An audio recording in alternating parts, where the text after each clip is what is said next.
एकलव्य की गुरु भक्ति। आचार्य द्रोणाचार्य पांडव तथा कौरव राजकुमारों को अस्त्र शस्त्र की विधिवत शिक्षा प्रदान कर रहे थे। उन राजकुमारों में अर्जुन के अत्यंत प्रतिभावान तथा गुरुभक्त होने के कारण वे द्रोणाचार्य के प्रिय शिष्य थे। द्रोणाचार्य का अपने पुत्र अश्वत्थामा पर भी विशेष अनुराग था, इसलिए धनुर्विद्या में वे भी सभी राजकुमारों में अग्रणी थे। किंतु अर्जुन अश्वत्थामा से भी अधिक प्रतिभावान थे। एक रात्रि को गुरु के आश्रम में जब सभी शिष्य भोजन कर रहे थे, तभी अकस्मात हवा के झोंके से दीपक बुझ गया। अर्जुन ने देखा अंधकार हो जाने पर भी भोजन के कोर को हाथ मुंह तक ले जाता है। इस घटना में उन्हें यह समझ में आ गया कि निशाना लगाने के लिए प्रकाश से अधिक अभ्यास की आवश्यकता है। जब उन्होंने रात्रि के अंधकार में भी लक्ष्य भेदने का अभ्यास करना आरंभ कर दिया, गुरु द्रोण उनके इस प्रकार के अभ्यास से अत्यंत प्रसन्न हुए।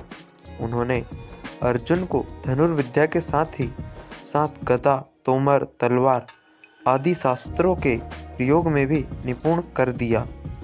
उन्हीं दिनों हिरण्यधनु नामक निषाद का पुत्र एकलव्य भी धनुर्विद्या सीखने के उद्देश्य से द्रोणाचार्य के आश्रम में आया, किंतु कर्ण के समान ही निम्न वर्ण का होने के कारण द्रोणाचार्य ने उसे अपना शिष्य बनाना स्वीकार नहीं किया। निराश होकर एकलव्य वन में चला गया। उसने द्रोणाचार्य की एक मूर्ति बनाई और उस मूर्ति को गुरु मानकर धनुर्विद्या का अभ्यास करने लगा। एकाग्रचित्त से साधना करते हुए अल्पकाल में ही वह धनुर्विद्या में अत्यंत निपुण हो गया।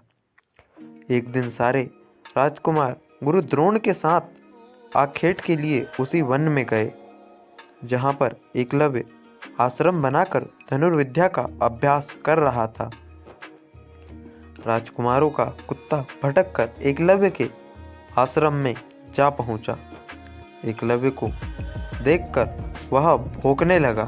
इससे क्रोधित होकर एकलव्य ने उस कुत्ते पर अपना बाण चला चलाकर उसके मुंह को बाणों से भर दिया। एकलव्य ने इस कौशल से बाण चलाए थे कि कुत्ते को किसी प्रकार की चोट नहीं लगी, किंतु बाणों से बिंध जाने के कारण उसका भौंकना बंद हो गया।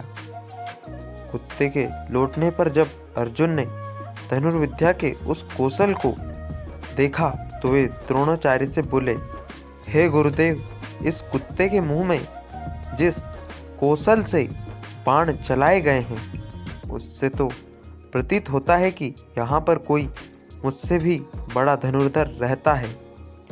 अपने सभी शिष्यों को लेकर द्रोणाचार्य एकलव्य के पास पहुँचे और पूछा, हे वत्स, क्या ये बाण तुम्ही ने चलाए हैं? एकलव्य के स्वीकार करने पर उन्होंने पुनः प्रश्न किया, तुम्हें धनुर्विद्या की शिक्षा देने वाले कौन हैं? एकलव्य ने उत्तर दिया, गुरुदेव, मैंने तो आपको ही गुरु स्वीकार करके धनुर्विद्या सीखी है। इतना कहकर उसने द्रोणाचार्य को उनकी मूर्ति के समक्ष ले जाकर खड़ा कर दिया। द्रोणाचार्य नहीं चाहते थे कि कोई भी अर्जुन से बड़ा धनुर्धारी बन पाए। वे एकलव्य से बोले, यदि मैं तुम्हारा गुरु हूँ तो तुम्हें मुझको गुरु दक्षिणा देनी होगी। एकलव्य बोला, गुरुदेव, गुरु दक्षिणा के रूप में आप जो भी मांगेंगे मैं देने के लिए तैयार हूँ। इस पर द्रोणाचार्य ने एकलव्य से गुरु दक्षिणा के रूप में उसके दाहिने हाथ के अंगूठे की मांग की।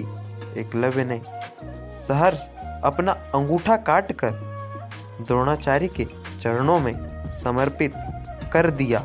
इस प्रकार एकलव्य अपने हाथ से धनुष चलाने में असमर्थ हो गया तो अपने पैरों से धनुष चलाने का अभ्यास करना आरंभ कर दिया था। जय श्री राम दोस्तों।